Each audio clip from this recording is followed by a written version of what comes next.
He will study the contents of the state capture reports and decide whether he should challenge the findings in court. He withdrew his application to interdict the release of the report for a speedy resolution.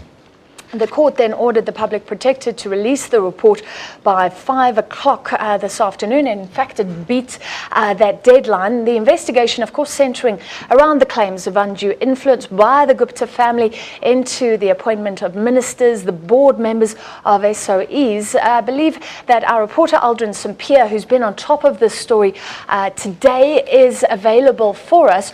Aldrin, any initial response from the presidency? Well, no response as yet. All we have is that statement that was released earlier on, just before this report was released, where President Jacob Zuma explained why he has decided to withdraw the application, to interdict the release of the report, as well as to declare the report unlawful, considering that he has been arguing that in terms of the Public Protectors Act and procedural fairness, he was not afforded his right to interview or question those witnesses that appear before Thuli Madonsela as she concluded her state capture report. Aldrin, Peter here.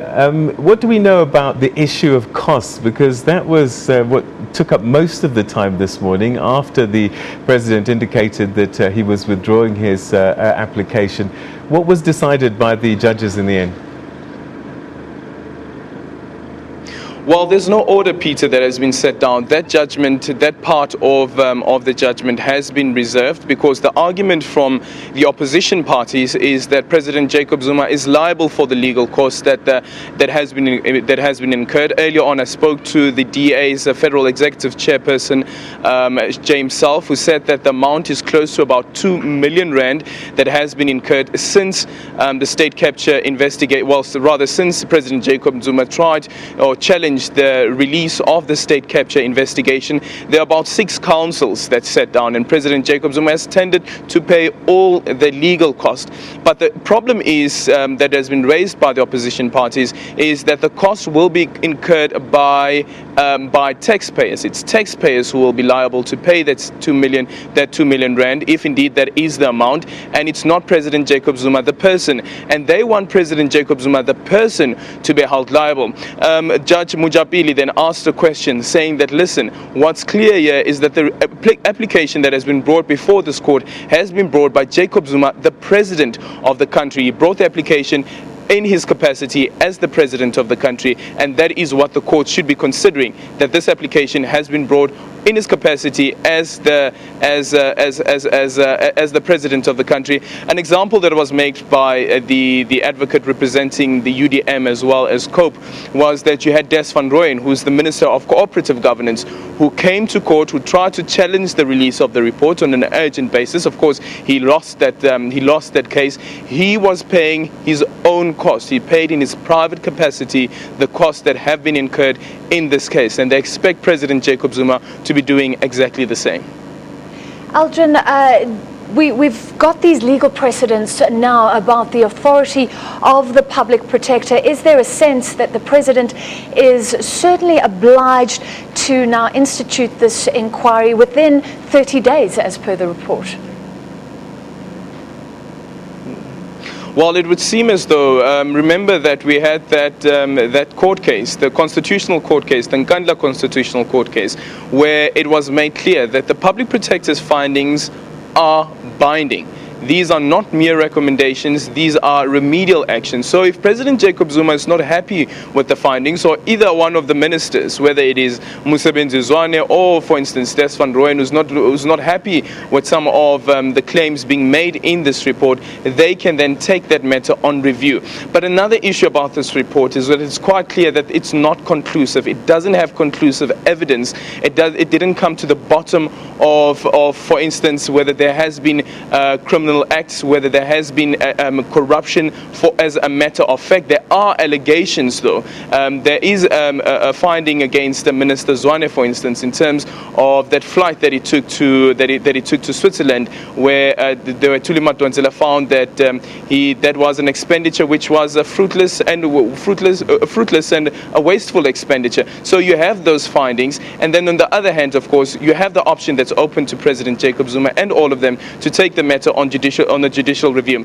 Another problem that most people have had a hard time working around is how she came to, this is Thuli Madonsela, how she came to the remedial action that a judicial commission of inquiry should be set up by the president as per the executive members' ethics code. However, what she says is that it is Chief Justice Mogoeng who should be appointing or should be selecting the judge that should be appointed, and this is definitely something new.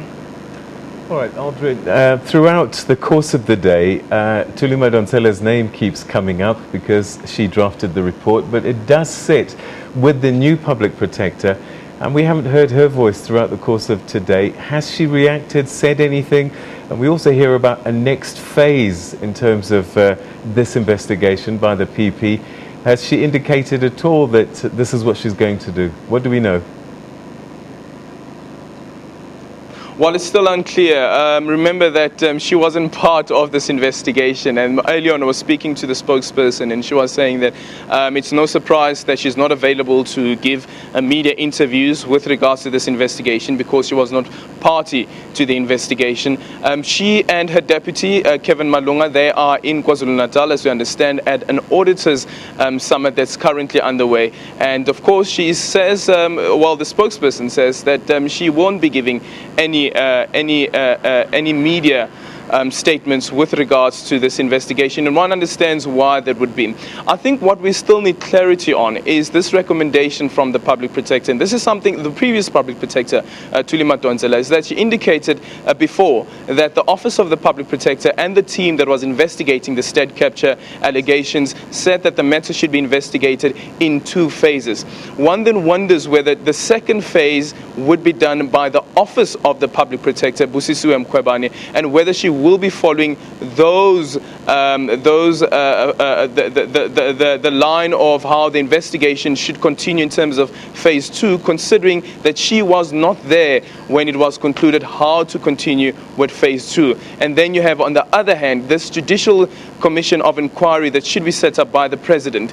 Would that not then hamper the investigation that's being done by Busi Mkhwebane, should she continue to investigate some of the allegations that has been asked to be investigated in phase 2 of this investigation? And Aldrin, perhaps finally, throughout all of this, another bit of news sort of snuck in, and we didn't have time to focus too much on it, but the CEO at the Public Protector's Office resigning today. Do we know much more about that? Well, yes, we just heard during this court proceedings when the different councils were deliberating around who should pay the cost with regards to the state capture court application by President Jacob Zuma. We received the breaking news that Advocate Zondo has resigned. I spoke to the spokesperson of the Public Protector's Office, who said that she resigned for personal reasons, and one of those reasons is health. Well, you know, there are cynics out there who are saying that one of the reasons that she resigned must be because of Busi Mkhwebane, but there's no evidence to that effect. As far as we know, the official word is that the reason that she resigned is because of personal reasons and issues around her health.